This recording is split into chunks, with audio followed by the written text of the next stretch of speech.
everybody, and welcome to episode 2 of Real Estate of Mind. As always, I'm joined here with the beautiful Kyle. Hi. And your typical voice of the Real Estate of Mind, Mike. And we are happy to bring you episode 2. Don't expect a lot of better anything, I guess. I don't know. Might be fair. I know we're going back to back here on podcast. We wanted to make sure that our viewers got a lot of goodies. But so what's the topic we're going into today, Kyle? Talking about how to start a career in real estate. Okay, so we're going into I don't know anything. What is going on? I kind of want to sell houses, but I'm not sure how it's going to go, and I want to do it legally.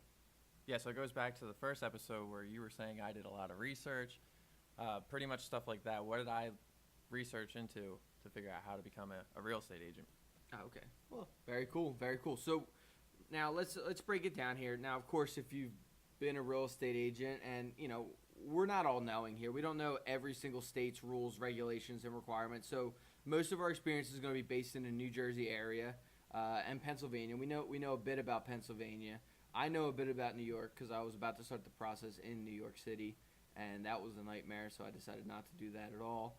But so let's talk here. Let's go right into it. Step 1, I'm a newborn baby real estate agent. This is what I want to do. I've decided it. Where do I start? So what you can do is obviously use the internet to your, strengths. Google real estate schools in New Jersey. And if you guys need help looking for any, go ahead and let us know. We'll gladly help you out. I actually helped you find your school. Yeah, and I liked it. So So there are multiple around. In New Jersey, to become a real estate agent, there aren't any that are available online. That is something that New Jersey hasn't adapted to yet. Pennsylvania, I believe you can take it online, and Delaware you might be able to as well. But something to keep in mind for becoming a real estate agent in New Jersey is you have to pass a class, and then you have to pass a test.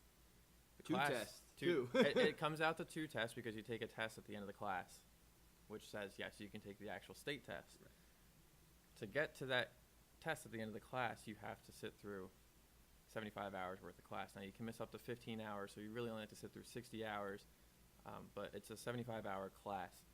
In PA, it's only 60 hours worth of class, and Delaware is 99 hours worth of class. I don't know what New York is, but yeah, New York was weird. It was online. It was self-paced. You set your time. I think it was you had to do it an X amount of 6 months worth, but the hours I think broke down to 75 hours. So as you can see, each time, each state, it's actually a different process and whatnot. A lot of the stuff between each states, the states are the same. The rules and regulations are going to pretty much be the same. Maybe a couple laws are different, but the idea of the real estate stuff is going to be the exact same. Everybody's working with same houses, just different location, right? Same type of land, different location, things like that. Majority of the real estate stuff's going to be the same. It's just some laws, regulations, they might be a little different. So again, to find a school, Google real estate schools in New Jersey or whatever state you're in, see what comes up.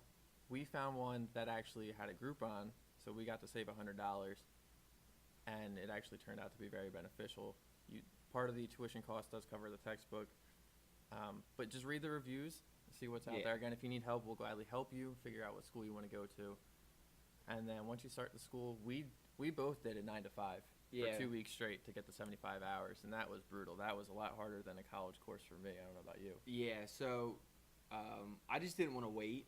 I saw how much money I would the course was $400 without the Groupon, and I kind of just wanted to start right away. Plus, I was kind of jealous because you were already started, so I just wanted to get it done. But yeah, so me and Kyle both took a 9 to 5. Literally, it was 9 to 5 for 2 weeks, Monday through Friday, 9 to 4:30, I guess it was, and it was nonstop learning, nonstop. It was a couple hundred pages a day, and you got this notebook that or the class book was the size of 3 Harry Potter books. To give it an example, it was a couple thousand pages, or it was 1,000 pages. It was 1,000 pages. Yeah, it was 1,005 pages, including the index. But still, I mean, I would go home some days and just be absolutely fried. And I remember I missed the first day because I signed up on a Tuesday. So I walked in there, and I was like, what the hell is going on? Because there were so many people in there. It was I would say it was about 20 people in my class, but I missed a couple hundred pages of information and a homework assignment. I feel like the book was only like 300 pages. It just could have been. exaggerating this point. I could have been having like some weird like Vietnam flashback of this book, and it's like It monstrous. felt like, we'll put it this way, it felt like 1,000 pages, but I'm pretty sure it was just a couple hundred. But it felt like it was just going on and on and on. There was no end in sight, and But quiz you after learned- quiz and all that Yeah, stuff you learned so much in a short period of time. You soaked in, and it could be a talent to our instructor Bob, as he was mentioned before, because you really did soak it in. Because at the time I took the test, and even after I finished after the 2 weeks, I sat down there. I'm like, I didn't learn like anything at all. But then we sit down and talk, and we're like, oh my god, like we did learn, so good. man. We soaked in a lot of stuff Yeah. there. Like we held our own with even some of the most experienced real estate agents that have been doing it for a while. But I know in New Jersey there's a couple different options instead of the 9 to 5 if you're not sadistic like me and Kyle. You remember what those were? So it depends on the school too, but typically a lot of places might do night classes, one night a week for a certain amount of weeks. There's a couple that are 2 nights a week, like 4.5, 5 hours each, and that's 7.5 weeks. The school we went to was actually offering a Saturday class, which was 9 to 5 on Saturdays. I think it was like 10 or 11 weeks or something like that. Yeah. It all depends on the instructor, the location that they're giving it at, and all that stuff. Okay. But just look online, because for some of them they actually have their own website and say, hey, here's a class, Right. enroll now, and whatnot. So it kind of like you can make it work to your schedule.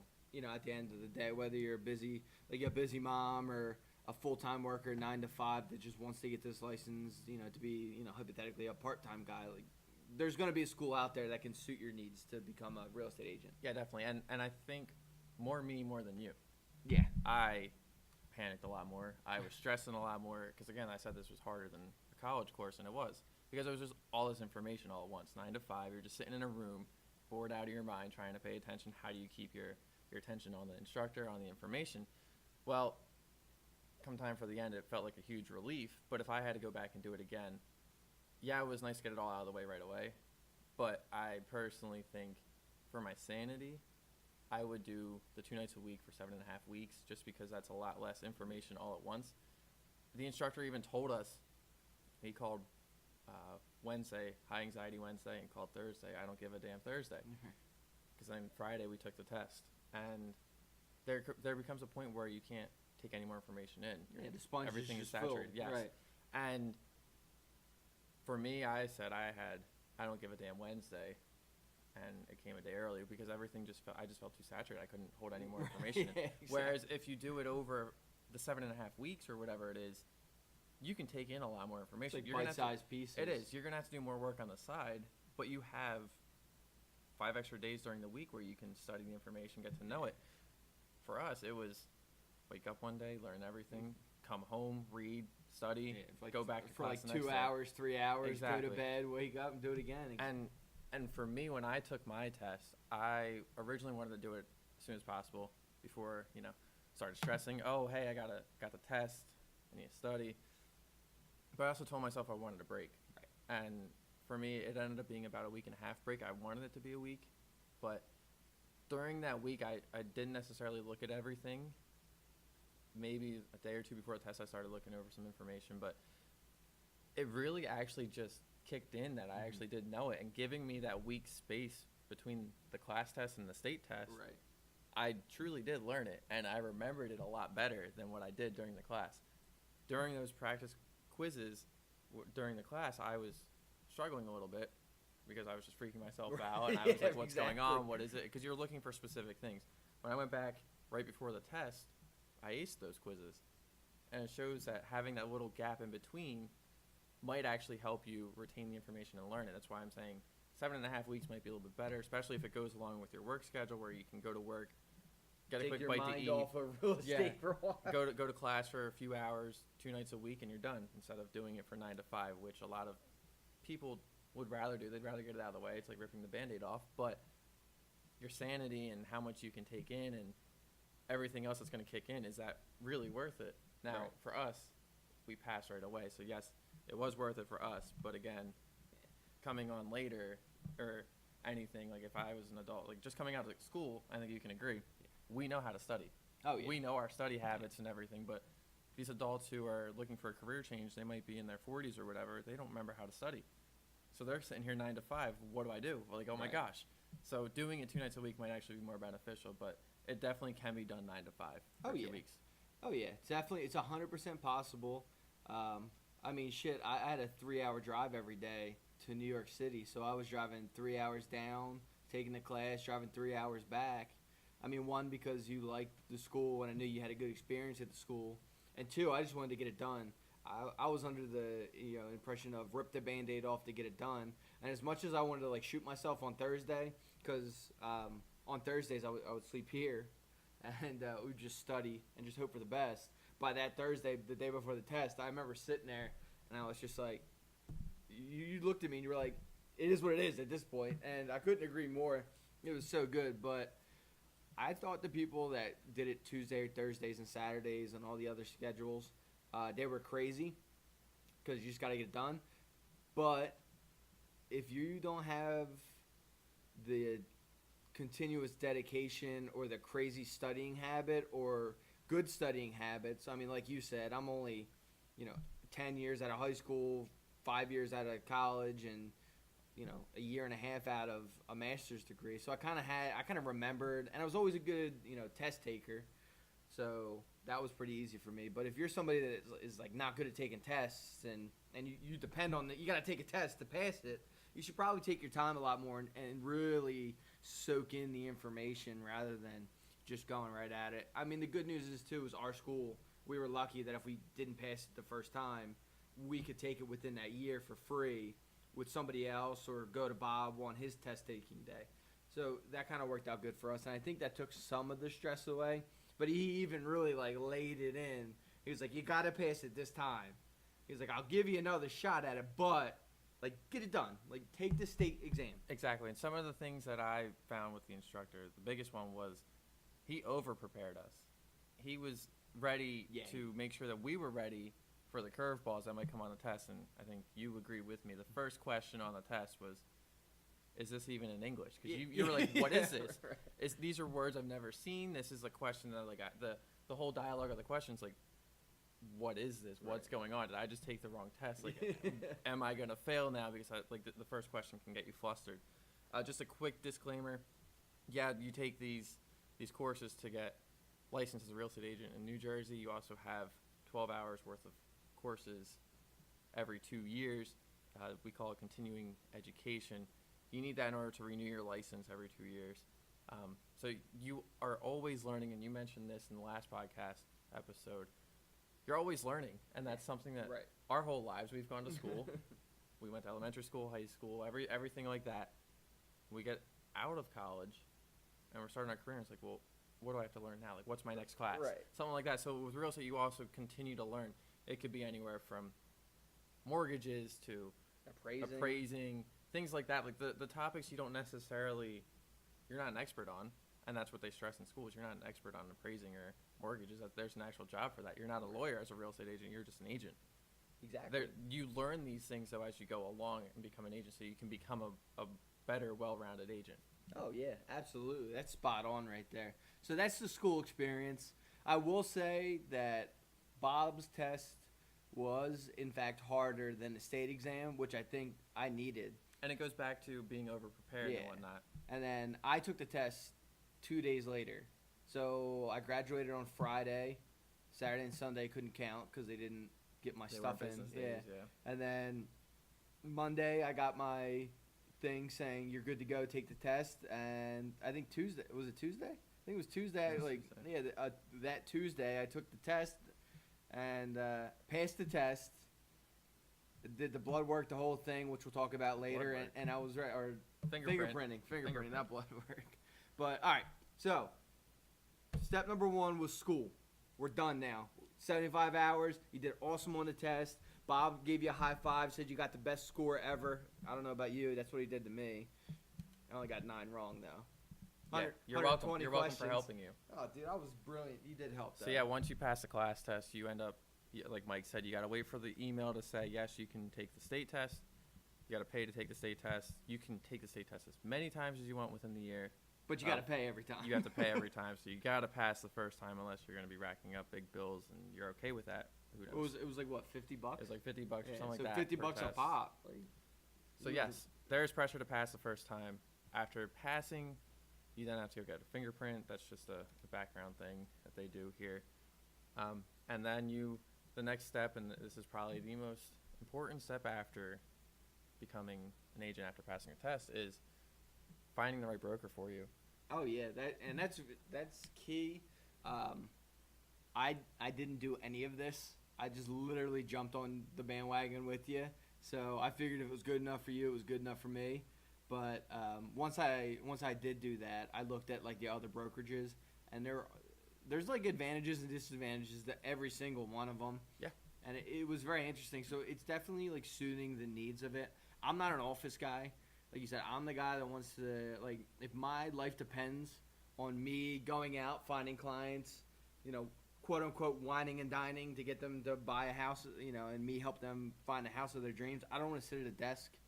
So some of the brokerages required desk fees, and why would I pay a desk fee if I'm not going to be working at the desk? Exactly. So what they advise and what I was advised, I personally didn't go to 4 brokerages. I went to 2.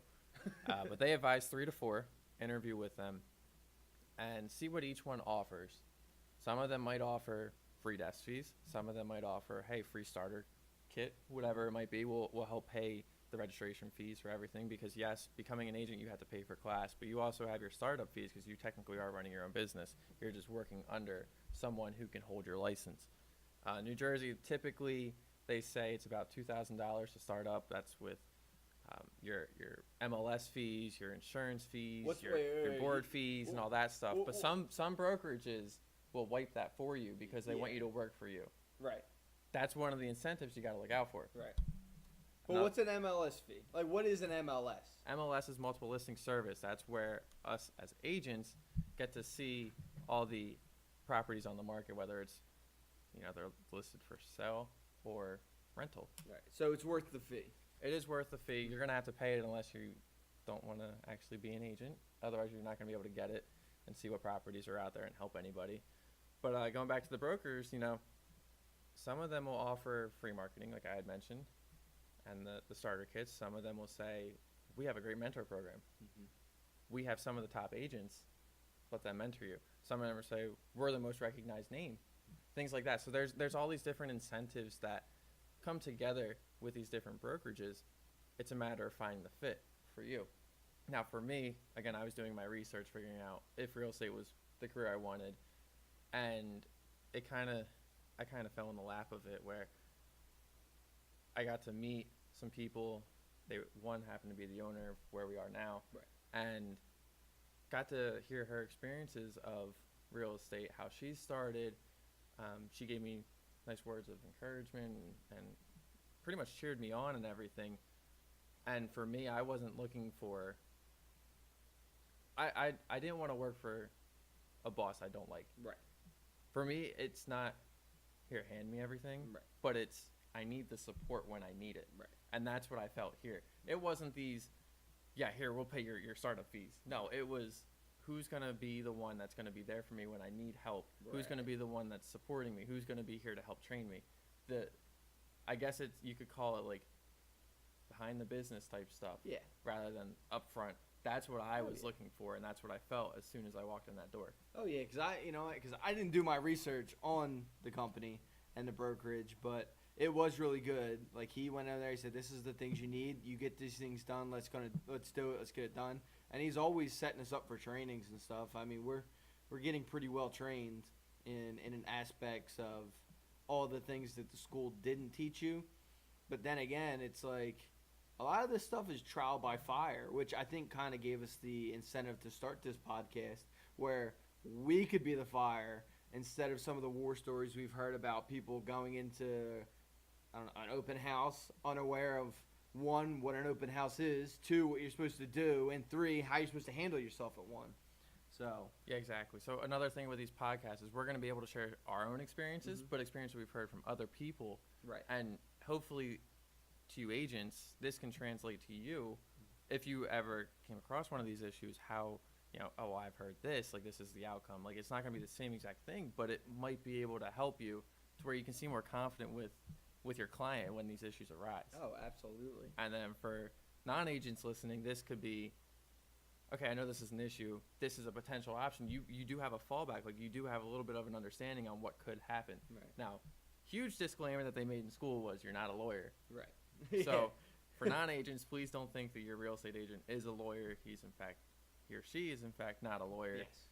We're just the intermediary of the whole process. But I mean, we wanted to give a big description on how to start as a real estate agent for non-agents as well, because it went to show that those newer agents, they know what they're talking about at the end of the day, whether they've sold 1 house, 0 houses, or 100 houses. Everybody goes through the same training, so that basic understanding is there, and we have it, and it is really good. But I would strongly recommend finding the brokerage that's going to suit you right, because the sponsor brokerage for our school, they were all for training.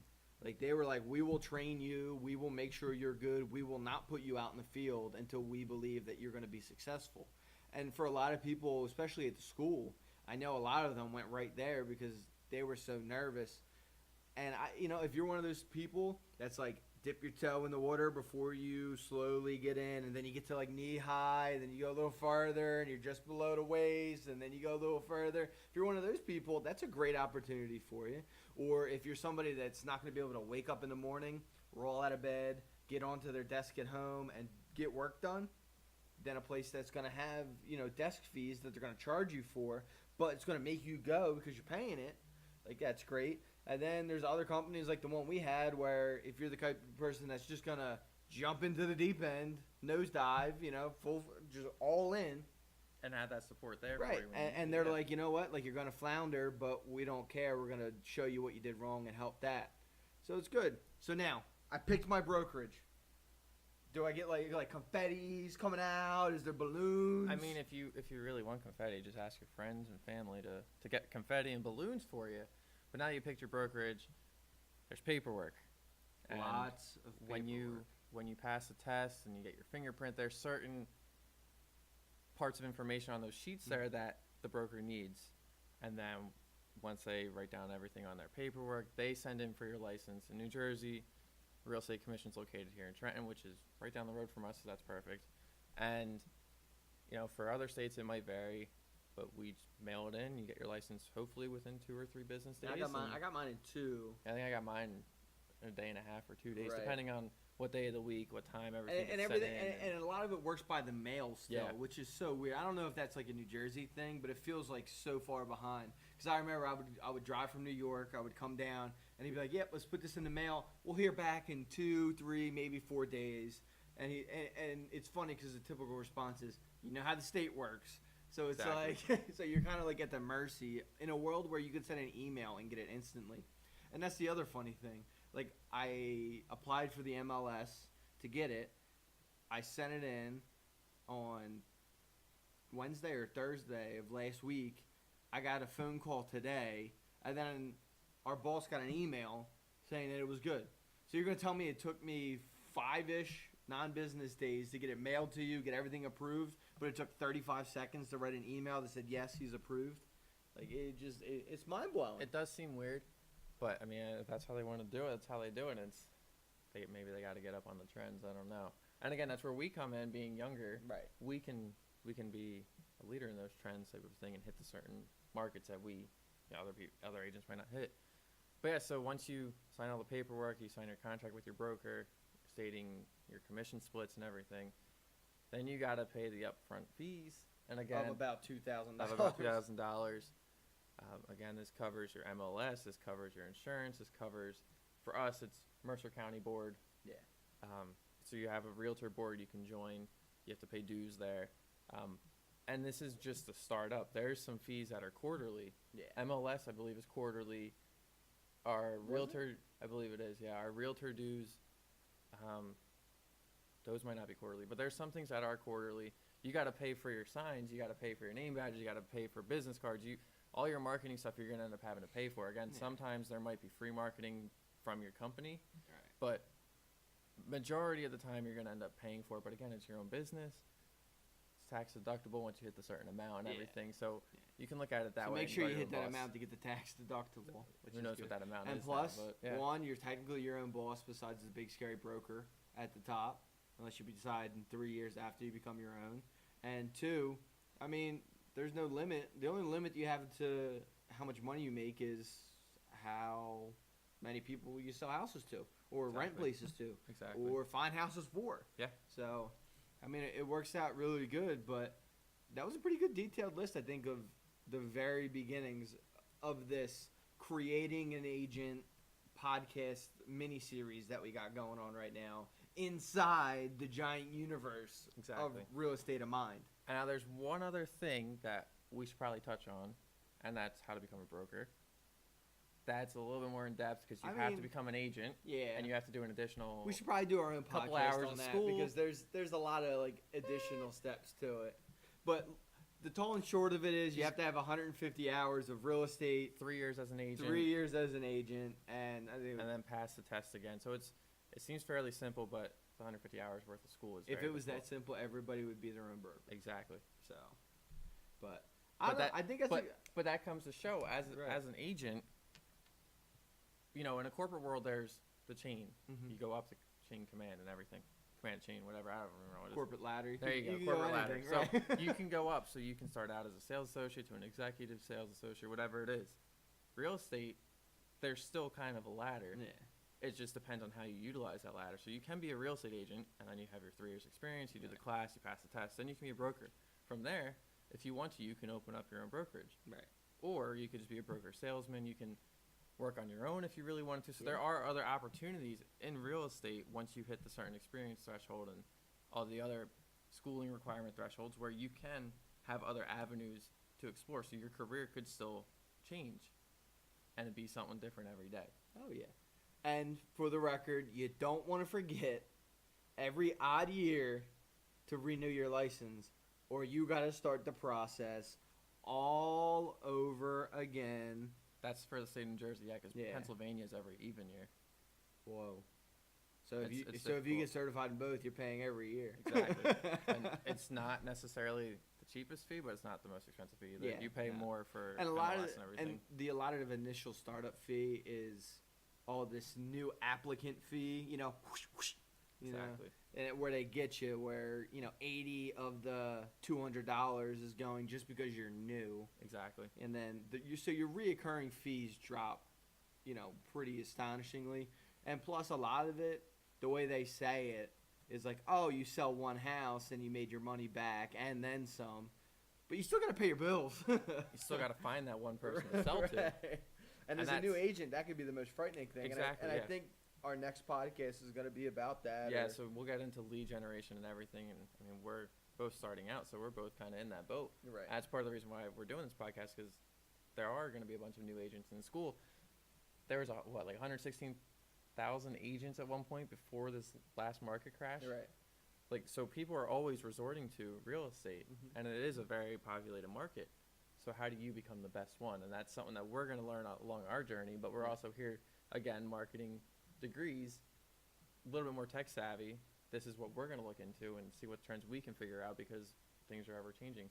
Cold calls might not work anymore. Door to door, definitely, some agents rely on that, and it does Right. work, but it's not as practical as it used to be. No, especially like in a state like New Jersey, where people are not afraid to sue you for anything. So, no, that was pretty solid. I think that was pretty fun. So, I think we should wrap this podcast up by talking about a beautiful thing called social media. We're on it. We have it. Kyle kind of runs it, at least now, for the most part. We are on Facebook, right? That's right. What is it? Real Estate of Mind Podcast? Real Or- Estate of Mind Podcast on Facebook. On Twitter, it's at REM Podcast, and we are on Reddit. That's still REM Podcast. We do have a YouTube channel. That's going to be REM Podcast. REM is just Real Estate of Mind. So you can also see these podcasts posted to YouTube and everything. You can see maybe a little bit of update or tips and tricks for Yeah. agents on our YouTube. Twitter is just pretty much We'll tweet trending stuff, tweeting out new episodes. out tricks and tips. I Tricks like and that, tips. yeah. Reddit's going to be more, we're here to help you guys answer questions. That we're in the real estate topics and everything. We're here to answer questions as we can. So we're around. We're around. Facebook is probably gonna be The the easiest, best bet. just the to- quickest way to yeah. get. So if you ever have any questions, tweet it, Facebook, whatever it is. If you want to see an episode on Facebook, it'll be there. If you want to just stay in touch with us on Facebook, go for it. And we definitely want to talk to our people. We want to see the people that are listening. I mean, I'm interested to see whether we get more the real estate type person or the not real estate type person. Because we are in the very infancy of our podcast. And I know we have like 10 episodes ready to talk about and all the topics. But we're definitely willing. We're here ready to grow and learn. And if it's not real estate people that are interested, maybe we can, cater to that topic a little bit better. Or if it's more real estate heavy, we don't have to worry about explaining it to me like I'm 5. Yeah, exactly. We want to focus on what our listeners want to hear. We also plan to do a lot of interviews and hopefully on-site recording with developers and new construction homes and everything. So we do have some plans for the future where we can bring in an outside opinion or even a project and see how that affects the real estate world. Right. I like it. And I think that kind of covers it for today. That's another solid one. I like it. I feel good. It's fun. It's fun. I love this podcast thing, especially this real estate thing, because we don't get enough of it when we talk about it at work. Yeah, exactly. So, Eat, breathe, and sleep. Again, like you being an agent, let's just wrap this up really quick in a couple sentences. Being an agent, you're your own boss. Being an agent, you run your own business. But at the same time comes the expense of maybe not having weekends as much. Or at night, you're going to have to go out and show properties. Things like that. So it has its pros and cons.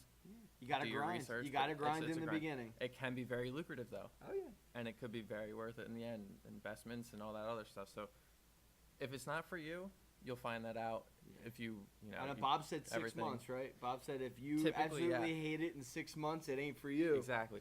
You'll find out pretty quick. I mean, I'm in month, I don't even know. I can't remember.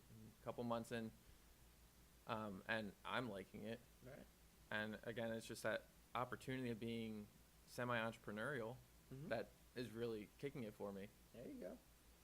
That sounds fun. So, for everybody here, REM Podcast, I'm Mike, and as always, with the beautiful, lovely Kyle, my personal assistant.